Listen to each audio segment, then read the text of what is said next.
అండి ఒక family matters ఇంత ఓపెన్గా ఎవరో మీకు చెప్పినారని మీరు సరే మీరు క్లోజ్ కాబట్టి నేను కూడా దానికి పెద్ద రియాక్ట్ కావట్లేదు, కానీ అట్లయితే మీరు అడిగిన క్వశ్చన్ మా తమ్ముడిని అడగండి ఫోన్ చేసి, మా తమ్ముడు ఏం సమాధానం చెప్తారో చూడండి. ఇప్పుడే ఫోన్ చేయండి, నాకేం ప్రాబ్లం లేదు.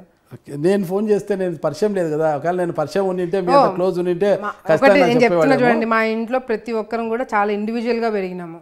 ఎవరి మీద కూడా డిపెండ్ కాము. మా husband very understanding and very individual person.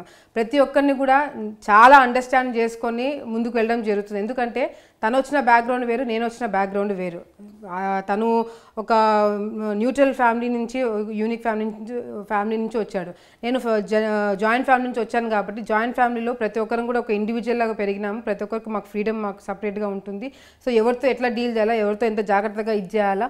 ఎందుకంటే జాయింట్ ఫ్యామిలీలో ఎక్కడ చిన్న పొరపాటు ఒక మాట అటు ఇటు అన్నా ఫ్యామిలీ ప్రాబ్లమ్స్ డెఫినెట్గా వస్తాయి. సో అవన్నీ కూడా గతంలో చూశాడు, తెలుసుకున్నాడు కాబట్టి ఏదైనా మాట్లాడినా కూడా ఏదైనా చెప్పినా కూడా చాలా కేర్ఫుల్గా డీల్ చేస్తాడు.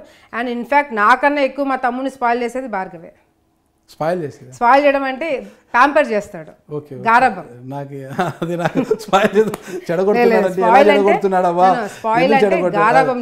స్పాయిల్ అనేది రెండు రకాలుగా అనుకోవచ్చు, మంచిలో స్పాయిల్ ఉంటుంది, చెడులో కూడా. నేను కొంచెము తమ్ముడిని కొంచెం స్ట్రిక్ట్ గా పెట్టాలా చదువు ఇది, ఎందుకంటే అఫ్ కోర్స్ మీరు ఇందాక చెప్పినట్టుగా కూడా మదర్ ప్లేస్లో ఉన్నాను అనే భావన నాకు ఉంది కాబట్టి కొంచెం నేను కంట్రోల్ చేయాలని చూస్తాను. తన ఖర్చులు కానీ, తన ఇదులు కానీ, చదువు కానీ, వెళ్ళడం కానీ, బయటికి వెళ్ళడం కానీ, నైట్ టైమ్స్ అవన్నీ కొంచెం కంట్రోల్ చేయాలని చేస్తాను.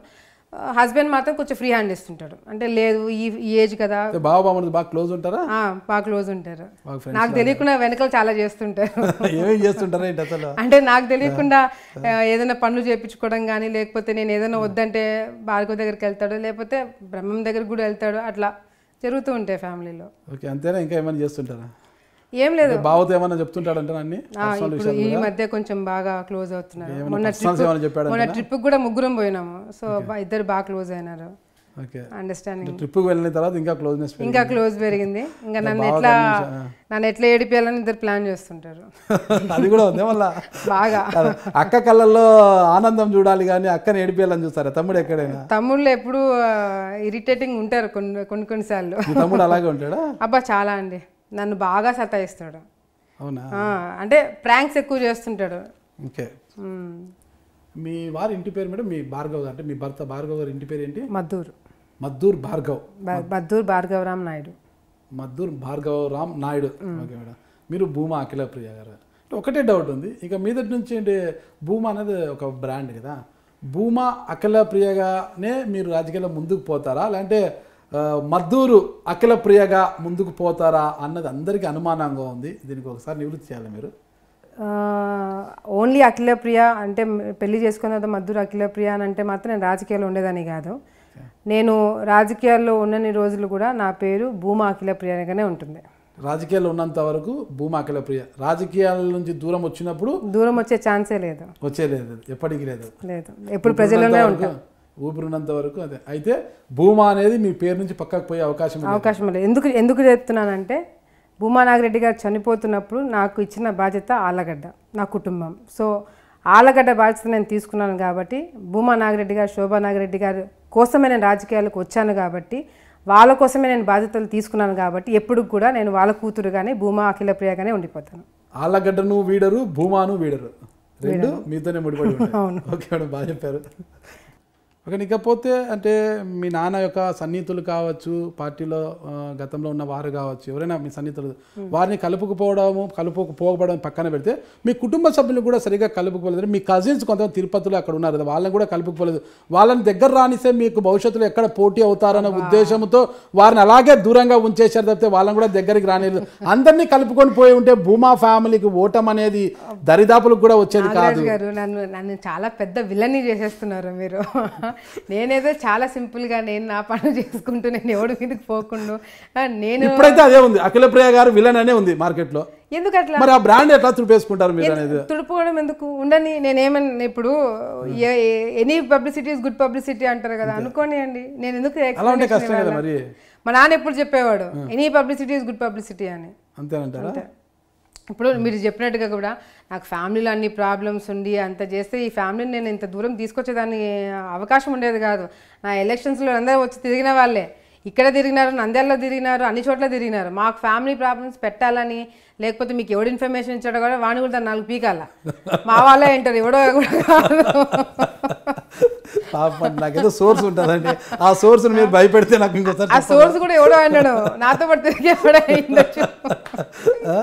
ఓకేనండి. ఆళ్ళగడ్డ అంటేనే అందరికీ గుర్తొచ్చేది భూమా నాగిరెడ్డి గారే. మంచికి కావచ్చు చెడుకు కావచ్చు భూమా నాగిరెడ్డి గారే గుర్తొస్తారు. చెడు అంటే ఎంతకైనా వెళ్తారు, మంచి అయినా ఎంతగా వెళ్తారు అనేది ఒకటి ఉంటుంది. కానీ భూమా నాగిరెడ్డి గారు తర్వాత అఖిలప్రియ గారు తన భర్త భార్గవని భూమా నాగిరెడ్డి స్థానంలో నిలబెట్టి మరో భూమా నాగిరెడ్డిలా తయారు చేయాలనుకుంటున్నారు. భూమా నాగిరెడ్డి గారి స్థానం ఎవరు తీసుకోలేరు, మా అమ్మ స్థానం ఎవరు తీసుకోలేరు, మా నాన్న స్థానం ఎవరు తీసుకోలేరు. ఆ స్థానం అట్లా పెట్టడానికి అమ్మ స్థానాన్ని మీరు తీసుకున్నారని ఆరోపిస్తున్నారు, ఆల్రెడీ ఆరోపణలు వస్తున్నాయి. నాన్న స్థానాన్ని భార్గవ్ గారికి ఇస్తున్నారు, అహోబిలం సంఘటనే దీనికి తార్కాణం అంటున్నారు. అంటే మా నాన్న రౌడీ గుండాలాగా కేసులలో ఉంటాడని చెప్పా మీ ఉద్దేశము? అన్నిట్లో మంచికి మంచి పంచుకు పంచి అన్నాను కదా నేను, రెండిట్లో ఉంటారనేది కదా నేను చెప్పేది. నేను అదే చెప్తున్నాను సార్. ఇప్పుడు నాన్నగారు గుండా కాదు రౌడీ కాదని నేను చెప్పకపోయినా కేసులు మర్డర్ కేసులు అవి ఇవి అందరికి తెలిసిందే. నేను మంచి అని చెప్పలేను, చెడు అని చెప్పలేను, మంచికి మంచి చెడుకు చెడు అని నేను చెప్తున్నాను. కేసులు ఉన్న వాళ్ళందరూ చెడ్డవాళ్ళు కాదు, కేసులు లేని వాళ్ళందరూ మంచి వాళ్ళు కాదు. ఇప్పుడు భూమా నాగిరెడ్డి గారు, శోభా నాగిరెడ్డి గారు, మీరు అడిగిన క్వశ్చన్కి భూమా నాగిరెడ్డి గారిని, శోభా నాగిరెడ్డి గారి స్థానము నేను కానీ నా హస్బెండ్ కానీ ఇద్దరం కూడా ఆ స్థానంలో ఉండాలని ప్రయత్నించట్లేదు. వాళ్ళిద్దరి స్థానం అట్లా ఉండడానికి మేమందరం కష్టపడుతున్నాము. మా హస్బెండ్ కానీ, నేను కానీ, నా సిస్టర్ కానీ, మా బ్రదర్ కానీ, మా అక్కలు కానీ, బావలు, అన్నలు, వదినలు, ప్రతి ఒక్కరు కూడా ప్రతి ఒక్క ఎలక్షన్కి వచ్చి వాళ్ళు చేయాల్సిన పనులు కానీ లేకపోతే వాళ్ళ బాధ్యతలు తీసుకోవడం కానీ చేయడం జరిగింది. అది ఇంతవరకు ఎక్కడ కూడా దేవుడి దయ వల్ల ఎక్కడ కూడా ఫ్యామిలీ డిస్టర్బెన్స్ రాదని కూడా నేను మనస్ఫూర్తిగా కోరుకుంటున్నా.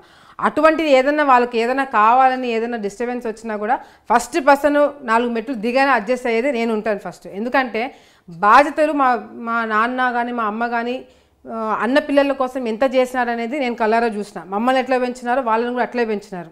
ఒకవేళ నిజంగా అంటే ఆ స్థానంలో ఎవరు రాకూడదు, మేమే ఉండాలనే ఆలోచన నాకుంటే నేను భూమా బ్రహ్మానందరెడ్డి గారి పేరుని పెట్టేదాన్ని కాదు, మా సిస్టర్ పేరే పెట్టుకునేదాన్ని.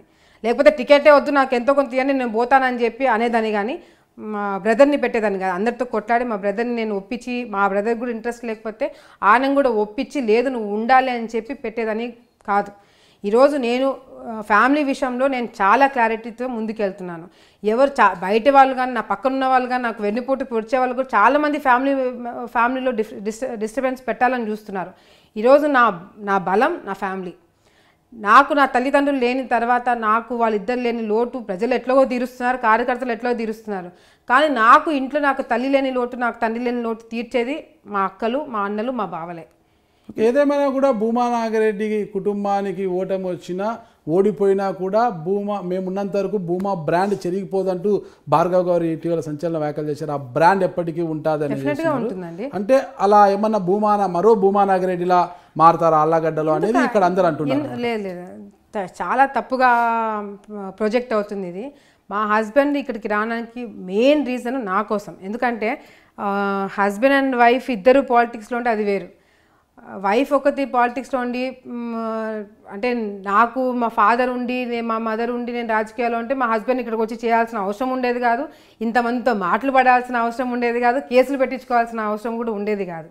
కేవలము నేను ఇబ్బంది పడకూడదు, నా కోసము నేను ఒంటరిగా నేను ఇబ్బంది పడకూడదు అని చెప్పి ఒకే ఒక రీజన్ తోటి నాకు సపోర్టింగ్ ఉండాలని తనకున్న నాలెడ్జ్ కానీ తనకున్న స్ట్రెంగ్త్ కానీ తనకున్న ఆలోచనలు కానీ నాకు ప్లస్ అవ్వాలని చెప్పి కోరుకునే మొదటి వ్యక్తి మా హస్బెండ్.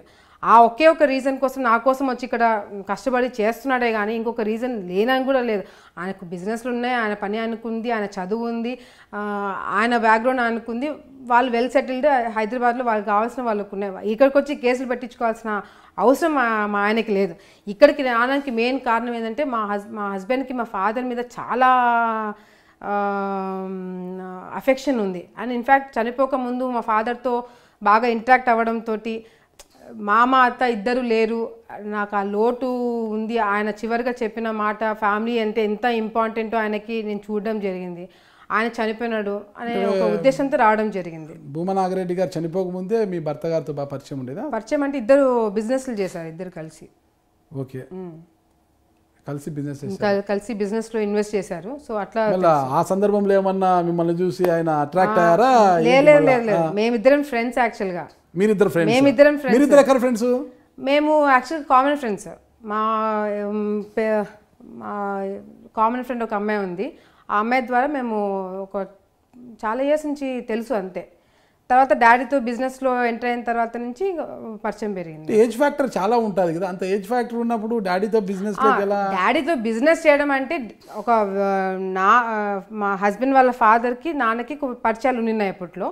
సో అట్లా మా మామయ్య గారు చెప్పడంతో భార్గవ్ హాంకాంగ్ నుంచి వచ్చిన తర్వాత ఏదో బిజినెస్లో ఇన్వెస్ట్ చేయాలన్న ఉద్దేశంతో కామన్గా మాట్లాడుతున్నప్పుడు ఇట్లా భూమా నాగిరెడ్డి గారు ఈ విధంగా ఇన్వెస్ట్ చేయాలనుకుంటున్నారు, ఒక వ్యక్తి ఉండి చూసుకోవడానికి బిజినెస్ అంతా కావాలి అని చెప్పినప్పుడు మా డాడీ మా మామయ్య ఫ్రెండ్స్ అవ్వడంతో అట్లా మా హస్బెండ్ ఇన్వాల్వ్ అయినారు. సో అట్లా మా నాన్న తెలుసు అనమాట. అంటే ముందు నుంచి మీ హస్బెండ్ గారికి మీకు పరిచయం ఉంది? ఉంది. నేను ఐ థింక్ 10th ఆ టైం నుంచే ఉంది, కామన్ ఫ్రెండ్స్.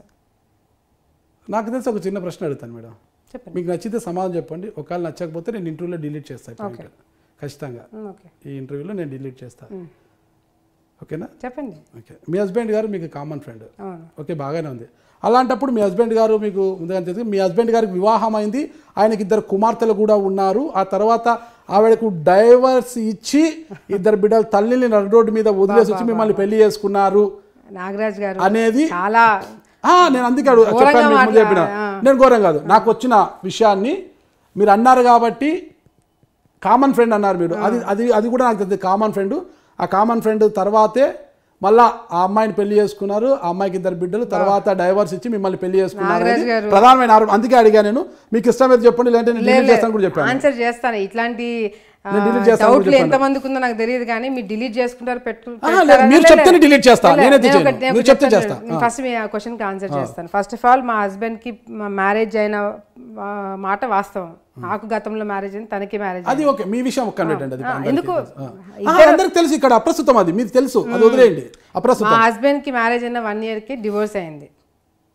2 పిల్లలు పిల్లలు అనే మాట మా హస్బెండ్ వింటే నవ్వుతాడు. పిల్లలు లేరు. మ్యారేజ్ అయిన 1 year కి డివోర్స్ అయింది. అయిన తర్వాత మా ఫాదర్తో బిజినెస్లో దిగినారు. దిగిన తర్వాత మా నాన్న చనిపోక ఐ థింక్ 1 to 2 months ముందు ఈ విధంగా ఆలోచన వచ్చింది కాబట్టి మా హస్బెండ్తో షేర్ చేసుకోవడం జరిగింది. మా నాన్న చనిపోయిన తర్వాత ఈ ప్రాబ్లమ్స్ అన్నీ ఉండడంతో మేము కూడా తను ఇంకా హాంకాంగ్కి వెళ్ళిపోయినాడు, మేము కూడా నా పనులలో నేను బిజీ అయిపోయినాను. ఎప్పుడైతే ఇంకా మ్యారేజ్ చేసుకోవాల్సిన ఆలోచన వచ్చిందో అప్పుడు మేమిద్దరు మ్యారేజ్ చేసుకోవడం జరిగింది. ఆ అమ్మాయి కూడా ఓ మాజీ పోలీస్ అధికారి కుమార్తె. ఆ అమ్మాయి మీకు ఫ్రెండ్ కాదు అని నేను ఒక్కటే చెప్తున్నా మేడం, నాకు వచ్చిన సమాచారం తప్పితే నా ఇది కాదు, నాకు అసలు విషయం కూడా తెలియదు. నేను ఎంక్వైరీ చేసినప్పుడు నాకు తెలిసిన సమాచారం ఇది కాబట్టి మీ దృష్టికి తీసుకున్నా. ఆ అమ్మాయి ఓ పోలీస్ అధికారి కుమార్తె. ఆ అమ్మాయి కామన్ ఫ్రెండ్ అన్నారు కదా, ఆ అమ్మాయే మీ కామన్ ఫ్రెండా అని నేను అడుగుతున్నా. కాదు, ఆ అమ్మాయితో నాకు పరిచయం కూడా లేదు, ఆ అమ్మాయిని ఎప్పుడు చూడలేదు, నేను మాట్లాడలేదు కూడా. అదే ఇప్పుడున్నదంటే తన పోలీస్ అధికారి కుమార్తెకు అన్యాయం చేసి అఖిలప్రియ గారిని చేసుకున్నారు గతంలో. ఏంటంటే అన్యాయం ఏంటంటే నాకు అర్థం కావట్లా. అన్యాయం చేస్తే నేను ఎందుకు చేసుకుంటాను? అన్యాయం ఒక ఆడపిల్లకి అన్యాయం చేసిన వ్యక్తి నేను ఎందుకు చేసుకుంటాను? అడిగే అంటే సరే, మీరు అయితే ఎవరో చెప్పారు కాబట్టి మీరు అడుగుతున్నారు అంటున్నారు. ఆ చెప్పినోడు కన్నా బుద్ధి ఉండాలి కదా. ఒకటికి అన్యాయం చేసిన వాళ్ళు నేను ఎందుకు చేసుకుంటాను? మా నాన్నకి ఏమన్నా పిచ్చా అట్లాంటి వాళ్ళు ఇచ్చి పెళ్లి చేయడానికి? లేకపోతే నాకేమైనా పిచ్చా అట్లాంటి వాళ్ళని పెళ్లి చేసుకోవడానికి? నాకంటూ కొన్ని స్టాండర్డ్స్ ఉండవా? నాకంటూ ఇంట్రెస్ట్ తోనే భార్గవ్ గారు మీ నాన్నతో బిజినెస్ నాకు తెలివితేటలు లేవా? ఎట్లాంటి వాళ్ళు నేను చేసుకుంటున్నానని? అప్పటి నుంచో మీకు పరిచయం ఉంది కదా, మీరు అన్నారు కదా 10th class నుంచి అప్పటి నుంచే పరిచయం ఉంది, మీకు బాగా పరిచయం కావచ్చు. మీ మీద ఇంట్రెస్ట్ తోనే భార్గవ్ గారు మీ నాన్నగారితో ఏజ్ గ్యాప్ ఉన్న బిజినెస్ లోకి వచ్చారు. అంత అవసరము తనకి లేదు, అంత అవసరం మాకు లేదు. భూమా నాగిరెడ్డి గారు బతుకున్నప్పుడు ఈ అబ్బాయికి భార్గవ్కి డివోర్స్ అయిన తర్వాత ఎప్పుడైతే బిజినెస్లోకి ఎంటర్ అయినారో అది కూడా చాలా విచిత్రంగా చాలా సర్కిల్లో వెళ్ళి ఆ విధంగా భార్గవ్కి ఆఫర్ వచ్చిందే కానీ లేకపోతే అసలు ఆ ఆఫర్ రాకపోతే నేను భార్గవ్ కలిసేవాళ్ళం కూడా కాదు. అట్లాంటిది ఉండేది. రాత రాసింటే ఏం చేయలేదు.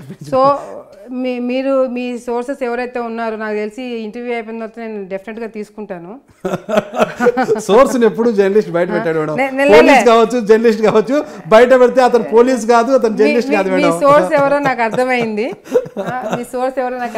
ఆ సోర్స్ వాళ్ళు ఏ విధంగా మాట్లాడుతున్నారు, ఏ విధంగా మీకు ఇన్ఫర్మేషన్ ఇస్తున్నారు, అట్లా ఎంతమందికి ఇచ్చింటారు అనేది కూడా నేను బయటకు తీసుకుంటాను. వాస్తవం చెప్తాను, నాకు వచ్చిన సమాచారాలనే మీరు ముందు పెట్టాను తప్పితే నా వ్యక్తిగత లేదు మేడం. డెఫినెట్గా I can understand. Okay madam, ఇకపోతే మీ కుటుంబంలో కూడా చిన్న చిన్న కలతలు ఉన్నాయి ఇప్పటికీ. భూమా బ్రహ్మానంద రెడ్డి గారికి మీకు సరిగ్గా టర్మ్స్ లేవు. తండ్రి తర్వాత తండ్రి స్థానంలో ఉండాల్సిన మీ మేనమావ గారు ఎస్వి మోహన్ రెడ్డి గారు కూడా మిమ్మల్ని వదిలేసి ఆయన దారి ఆయన చూసుకొని ఫ్యాన్స్ వచ్చేసేసారు అంటున్నారు. ఏంటి ఇదంతా కూడా? నేనే అడుగుతున్నా మిమ్మల్ని, ఏంటి ఇదంతా నాగరాజు గారు? సరే, నాకు పడని వాళ్ళ ఇష్టం అంతా చెప్పిన, ఎవరితో పడుతుంది అదన్నా చెప్పండి. ఇప్పుడు అఖిల ప్రియ గారికి భార్గవ్ గారితో తప్పితే ఎవరితో పడ్డం లేదు. భార్గవ్ గారు ఆయన ప్రపంచం అంతే, వేరే ప్రపంచం ఆవిడకి లేదు అంటున్నారు. సరే సంతోషం, అట్లీస్ట్ మా హస్బెండ్ నాకు పెట్టినారు, లేకపోతే మా హస్బెండ్ కూడా పడట్లేదు. ఆయనతో మాత్రం సఖ్యతగా ఉంటారు, మిగతా వాళ్ళతో కూడా శత్రువుగా భావిస్తున్నారు.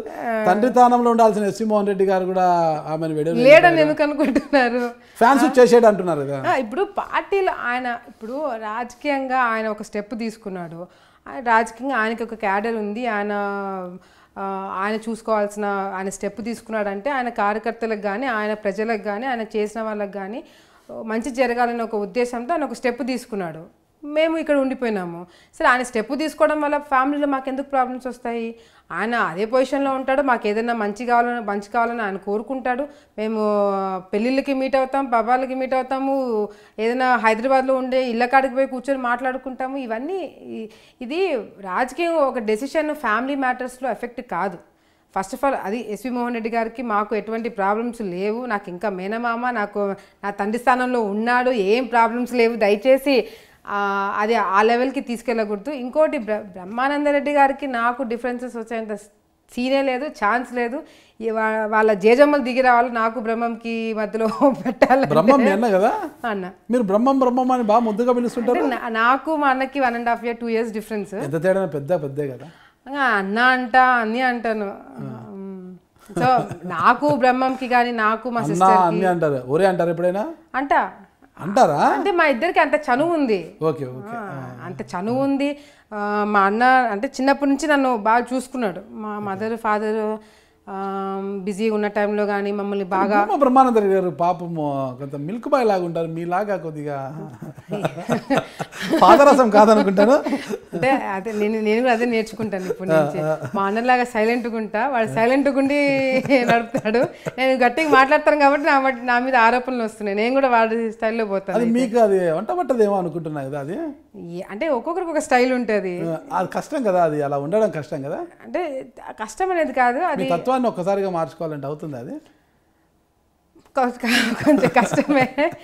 కానీ ఇన్ని ఆరోపణలా మీరు లిస్ట్ చదువుతుంటే నాకే డౌట్ వస్తుంది, ఇంకెవరి పేరు చెప్తారా అని. అఖిల ప్రియ గారు క్రిస్టియానిటీ పుచ్చుకున్నారా?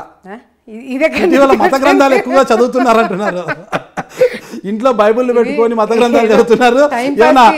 కాదు నాగరాజు గారు, ఏదో టైం పాస్ కి మీరు క్వశ్చన్లు అడగాలని అడుగుతున్నట్టు. అయ్యో, నేను టైం పాస్ చదవడం, నేను లోపలికి వచ్చే ముందే నాకు వచ్చిన సమాచారం, మేడం ఎక్కువ ఈ మధ్య బైబుల్ చదువుతుంటారు, ఏమైనా క్రిస్టియానిటీ ఏమైనా తీసుకున్నారో మాకు అనుమానం వస్తుంటే సర్లే ఎలాగో ఇంటర్వ్యూ చేయబోతున్నాను మాట్లాడతాలే అని చెప్పాను నేను. సరే, తప్పు లేదు, కానీ నేనైతే తీసుకోలేదు. అది నాకు వచ్చే ముందే వేరే వాళ్ళతో అడిగితే మేడము బైబిల్ చదువుతా అంటారు, ఇటీవల 2-3 సార్లు చూసాము, రూమ్ లో బైబిల్ చూసాము. బైబిల్ చదవడం తప్పు కాదు, ఖురాన్ చదవడం తప్పు కాదు, ఏది చదవడం తప్పు కాదు, చదవచ్చు, దాంట్లో తప్పు. నేను మతం మారుతున్నాను, ఇవన్నీ రూమర్స్ ఎక్కడి నుంచి వస్తున్నాయో నాకైతే తెలియదు, కానీ ఇదైతే వాస్తవం కాదు. మతం అయితే మారడం లేదు, పార్టీ మారుతున్నారా లేదా? ఓ, అక్కడి నుంచి ఇట్లా వచ్చినారా? ఈ క్వశ్చన్కి అదనమాట. ఎందుకు వచ్చిందా మీకు డౌట్? ఇటీవల సోషల్ మీడియా చూసి ఎక్కడ చూడు ఇదే, విజయమ్మ గారికి అఖిల ప్రియ గారు ఫోన్లు చేశారు, టచ్లో ఉన్నారు. అంటే ఎన్నికలకు ముందు కూడా అఖిల ప్రియ గారు విజయమ్మ గారితో టచ్లో ఉన్నారు, విజయమ్మ గారు మాట్లాడుతామంటారు, జగన్మోహన్ రెడ్డి గారు చూస్తామన్నారు, వస్తే అఖిల ప్రియ గారు రామన్నారు, ఎస్వి మోహన్ రెడ్డి గారిని వద్దన్నారు. ఇప్పుడు ఎస్వి మోహన్ రెడ్డి గారు వెళ్ళిపోయారు, అఖిల ప్రియ గారు ఇక్కడే ఉన్నారు. గందరగోళం. సోషల్ మీడియాలో ఏమో అఖిల ప్రియ గారి చూపు వైసీపీ వైపు, అని, మరోవైపు చూస్తే లేదు స్టాండ్ మార్చుకున్న అఖిల ప్రియ గారు బీజేపీ వైపు పరుగులు పెడుతున్నారు అనేది. అంతకుముందు ఎన్నికల ముందు కూడా వైసీపీ లేకపోతే జనసేన నుంచి పోటీ చేసే అవకాశం ఉందనేసి మీకు ఆ వాయిస్ వచ్చిందే. చాలా మీడియా కూడా మీ వెంట పడ్డాయి, మేడం ఏంటి మీ స్టెప్ జనసేన నుంచి పోటీ చేస్తారంట మీరు అనేసి చాలా మీడియాలు మీ వెనకలు పడ్డాయి. మీరు ఆ విషయంలో నో కామెంట్ అంటూ దాటవేస్తూ పోయారు. అదే కొంతవరకు చెప్పారు, కొంతమంది అంతే విసిగెత్తిచ్చినప్పుడు ఏదో ఒకటి చెప్పేసి వెళ్ళిపోయారు అంతే. విసిగెత్తిచ్చినప్పుడు ఒక మీడియా ఛానల్ అనంతపూర్ నుంచి ఇక్కడికి వచ్చి మీ వెంట పడ్డారు, అది కూడా తెలుసు. ఆ విషయం గురించి అన్నీ తెలుసు. ఓకేనా మేడం? అయితే మీరు జనసేన పోలేదు, అప్పుడు వైసీపీకి పోలేదు, మళ్ళీ టీడీపీ నుంచే పోటీ చేశారు. ఈసారి ఖచ్చితంగా అఖిల ప్రియ గారు మతం మారకపోయినా పార్టీ అయితే మారుతున్నారు అని వస్తున్న వాదనలకు మీరిచ్చే ఆన్సర్ ఎందుకు చెప్పాలా? నేను ఇప్పుడు నన్ను అడిగి ఏమి సోషల్ మీడియాలో కమెంట్లు పెట్టలేదు కదా, నన్ను అడిగి పొగ ఉండదు, ఇంతకు నిప్పు ఉందా లేదా? నాగరాజ్ గారు ఏమి లేకుండానే ఇన్ని క్వశ్చన్లు మతం గురించి మాట్లాడుతున్నారు, గొడవల గురించి మాట్లాడుతున్నారు, ఎవడెవరికో నాకు ప్రాబ్లం ఉందని మాట్లాడుతున్నట్టు వాళ్ళకి ఇష్టం వచ్చినట్టు వాళ్ళే స్టోరీ ఒకటి క్రియేట్ చేసుకున్నారు. నేను ఓడిపోయిన తర్వాత ఇంకా తెలుగుదేశంలో ఉండడం వేస్ట్, నేను వైసీపీకి వెళ్ళాలి అని విజయమ్మతో మాట్లాడినానంట. విజయమ్మతో మాట్లాడితే ఆమె ఇంటికి రమ్మనిందంట, నేను పోయినానంట. ఆమె కాఫీ ఇచ్చిందంట, వార్తక్కతో మాట్లాడానంట, వీళ్ళందరితో మాట్లాడానంట. అంతవరకు స్టోరీ నడిచింది, నేనేం కమెంట్ చేయలేదు. ఇంకా లాస్ట్కి ఈయనకి విప్ ఇచ్చినారని చెప్పి ఇంకా నన్ను